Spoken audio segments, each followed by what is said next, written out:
Hi friends, welcome to రేమచ్చ YouTube channel. IPL 2025లో match number 69లో వచ్చేసరికి పంజాబ్ కింగ్స్తో ముంబై ఇండియన్స్ అయితే తలబడబోతుంది.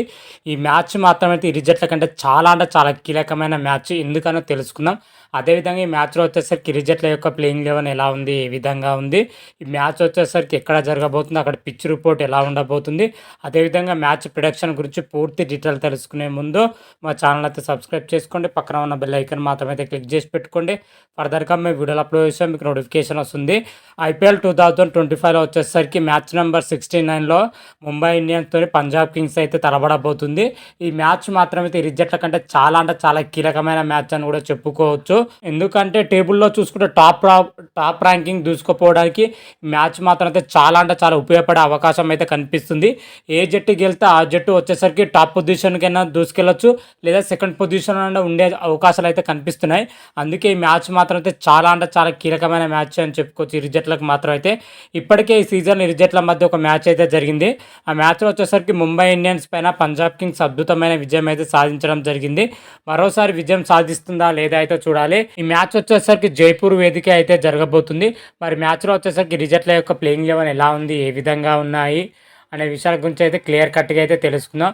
మొట్టమొదటిగా చూసుకుంటే ముంబై ఇండియన్స్ విషయానికి వచ్చినట్లయితే ముంబై ఇండియన్స్ ఇప్పటికే ప్లే ఆఫ్ అయితే దూసుకెళ్లడం జరిగింది.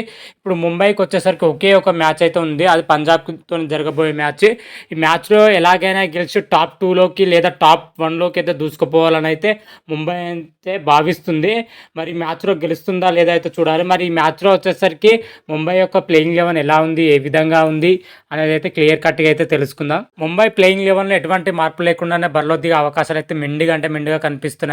ప్లేయింగ్ లెవెన్లో చూసుకుంటే Rohit Sharma, Ryan Rickelton, Will Jacks, Suryakumar Yadav, Tilak Varma, Hardik Pandya, Naman Dhir, Mitchell Santner, Jasprit Bumrah, Deepak Chahar, Trent Boult, Karan శర్మతో కూడిన ప్లేయింగ్ లెవెన్ అయితే ఉండబోతుంది. ఓవరాల్గా చూసుకుంటే ప్లేయింగ్ లెవెన్లో మాత్రమైతే బలమైన బ్యాటింగ్తో పాటు బలమైన బౌలింగ్ లైనప్ అయితే ఉండడం జరిగింది. కాకపోతే రీసెంట్ జరిగిన మ్యాచ్లో వచ్చేసరికి బ్యాటింగ్లో మాత్రమైతే చాలా అంటే చాలా లోపాలు అయితే బయటపడడం జరిగింది. ముఖ్యంగా ఓపెనర్ లైన్లో Rohit Sharma, Ryan Rickelton, Will Jacks మాత్రమైతే పూర్తి స్థాయిలో అయితే రాణించలేకపోయారు. నిరాశపరిచారని చెప్పుకోవచ్చు టాప్ ఆర్డర్ బ్యాట్స్మెన్.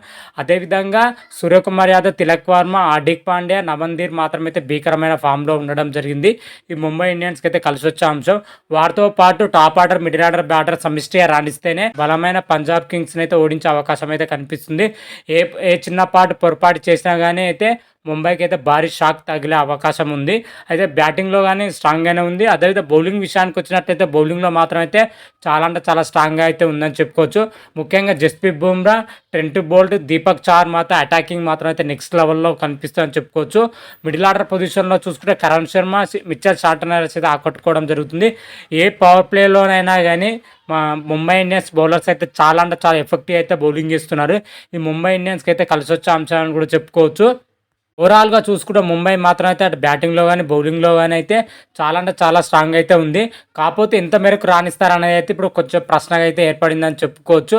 అందరూ సమిష్టిగా రాణిస్తే మాత్రం అయితే గెలిచే అవకాశాలు ఉంటాయి, మరి లేకపోతే మాత్రం అయితే ఓడిపోయే అవకాశాలు కనిపిస్తున్నాయని కూడా చెప్పుకోవచ్చు. అదేవిధంగా పంజాబ్ కింగ్స్ విషయానికి వచ్చినట్లయితే పంజాబ్ కింగ్స్ ఇప్పటికే ప్లే ఆఫ్కి అయితే దూసుకెళ్లడం జరిగినాయి. ఐపీఎల్ 2025 సీజన్లో లాస్ట్ మ్యాచ్ పంజాబ్ కింగ్స్ మాత్రమైతే ముంబై ఇండియన్తో అయితే తలబడబోతుంది.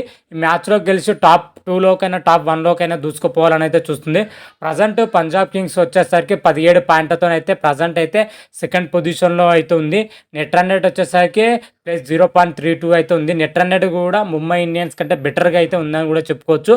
ఒకవేళ ఈ మ్యాచ్లో గెలిస్తే మాత్రం అయితే టాప్ పొజిషన్కి వెళ్ళే అవకాశం ఉంటుంది. లేదు అంటే మాత్రం టాప్ సెకండ్లోకి అయితే ఉండే అవకాశం ఉంది. ఎందుకంటే గుజరాత్ టైటాన్స్తో చెన్నై సూపర్ కింగ్ అయితే తలబడబోతుంది. ఆ మ్యాచ్లో చెన్నై గెలిస్తే మాత్రం అయితే పంజాబ్ కింగ్స్ టాప్ పొజిషన్కి వెళ్ళే అవకాశం ఉంటుంది. లేదా చెన్నై పైన గుజరాత్ టైటాన్స్ గెలిస్తే 20 పాయింట్లతో అయితే టాప్ పొజిషన్ ఉండే అవకాశం ఉంది. అప్పుడు పంజాబ్ కింగ్స్ గెలిస్తే మాత్రం అయితే సెకండ్ పొజిషన్లో ఉండే అవకాశం అయితే కనిపిస్తుందని కూడా చెప్పుకోవచ్చు. అందుకే పంజాబ్ కింగ్స్ మ్యాచ్ మాత్రం అయితే చాలా అంటే చాలా ఇంపార్టెంట్ మ్యాచ్ అని చెప్పుకోవచ్చు. ఐపీఎల్లో వచ్చేసరికి టాప్ 2లో ఉన్న జట్లు వచ్చేసరికి డైరెక్ట్ క్వాలిఫైర్ 1 అయితే ఆడబోతుంది. 1లో గెలిచిన టీం డైరెక్ట్ ఫైనల్కి వెళ్తుంది. ఓడిన టీం వచ్చేసరికి క్వాలిఫైర్ 2కి అయితే వెళ్లాల్సి అయితే ఉంటుంది. ఇక్కడ ఒకటి ఆప్షన్ అయినా ఉంది కాబట్టి టాప్ 2లో ఉన్న జట్లకైతే కొంచెం బెటర్ పొజిషన్ అయితే ఉండే అవకాశం ఉంది. మరి ముంబై ఇండియన్స్తో జరగబోయే మ్యాచ్లో వచ్చేసరికి పంజాబ్ కింగ్స్ యొక్క ప్లేయింగ్ లెవెన్ ఎలా ఉంది, ఏ విధంగా ఉంది, ఏమైనా మార్పులు చేసే అవకాశం ఉన్నాయా లేవా అని అయితే క్లియర్ కట్ అయితే తెలుసుకుందాం. ప్లేయింగ్ లెవెన్లో చూసుకుంటే ఎటువంటి మార్పులు లేకుండానే బరిలో దిగే అవకాశం అయితే కనిపిస్తుంది.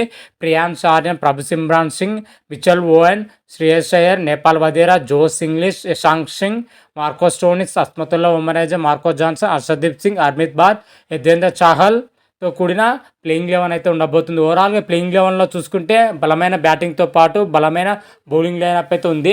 రెండు విభాగాల్లో చూసుకున్నా కానీ పంజాబ్ కింగ్స్ మాత్రం అయితే చాలా అంటే చాలా స్ట్రాంగ్గానే కనిపిస్తున్నామని చెప్పుకోవచ్చు. కాకపోతే కీలకమైన మ్యాచ్లో వచ్చేసరికి బ్యాటర్లు కానీ బౌలర్ కానీ పూర్తి స్థాయిలో అయితే రాణించలేకపోయారు. గత మ్యాచ్లో చూసుకుంటే కొన్ని లోపాలు అయితే బయటపడడం జరిగినాయి. టాప్ ఆర్డర్ బ్యాట్స్మెన్స్తో పాటు బౌలింగ్లో మాత్రం అయితే అనుకున్నంత స్థాయిలో అయితే బౌలింగ్ వేయలేకపోయారు.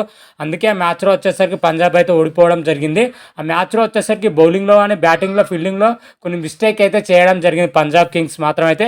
ఆ మిస్టేక్స్ మరోసారి ముంబైతో జరగబోయే మ్యాచ్లో చేస్తే మాత్రం అయితే ఖచ్చితంగా ఓడిపోయే అవకాశాలు అయితే కనిపిస్తున్నాయి. ముంబైతో జరగబోయే మ్యాచ్లో వచ్చేసరికి పంజాబ్ కింగ్స్ అన్ని విభాగాల్లో సమిష్టిగా రాణిస్తేనే గెలుపు అవకాశాలు అయితే ఉంటాయి.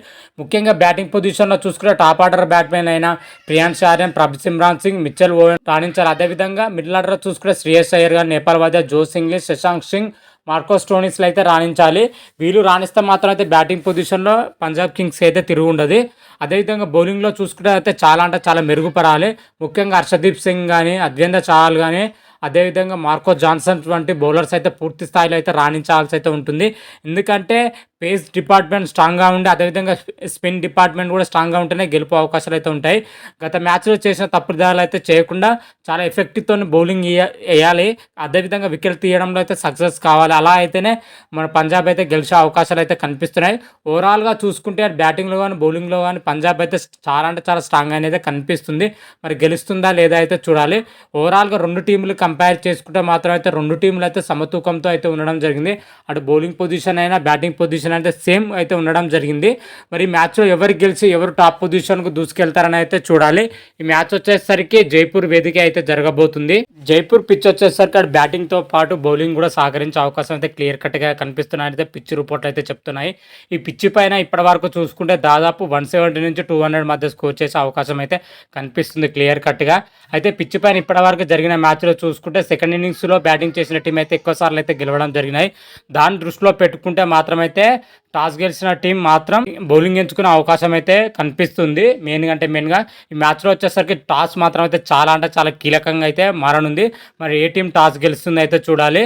ఈ మ్యాచ్లో వచ్చేసరికి ఎవరు గెలుస్తారనేది అయితే చాలా అంటే చాలా ఇంట్రెస్టింగ్ కరంగా అయితే ఉంటుంది. మ్యాచ్లో వచ్చేసరికి ఎవరు గెలుస్తారు నా ప్రిడిక్షన్ ప్రకారం చూసుకుంటే ముంబై ఇండియన్స్ పైన పంజాబ్ కింగ్స్ గెలుస్తున్నది అయితే నా ప్రిడిక్షన్ ప్రకారం అయితే చెప్తున్నాను. మీ ప్రిడిక్షన్ ఎలా ఉంది, ఏ విధంగా ఉంది అనేది మాత్రం అయితే కామెంట్ రూపంలో అయితే తెలపండి. అంతవరకు మీకు ఈ వీడియో కానీ నచ్చినట్టయితే లైక్ చేయండి, షేర్ చేయండి. మరిన్ని వీడియోల కోసం అయితే మా ఛానల్ అయితే సబ్స్క్రైబ్ చేసుకోండి. పక్కన ఉన్న బెల్ ఐకాన్ మాత్రం అయితే క్లిక్ చేసి పెట్టుకోండి. ఫర్దర్గా మేము వీడియోలు అప్లోడ్ చేసాం మీకు నోటిఫికేషన్ వస్తుంది. రామ దేవ్ శంభో శంకర. Thank you.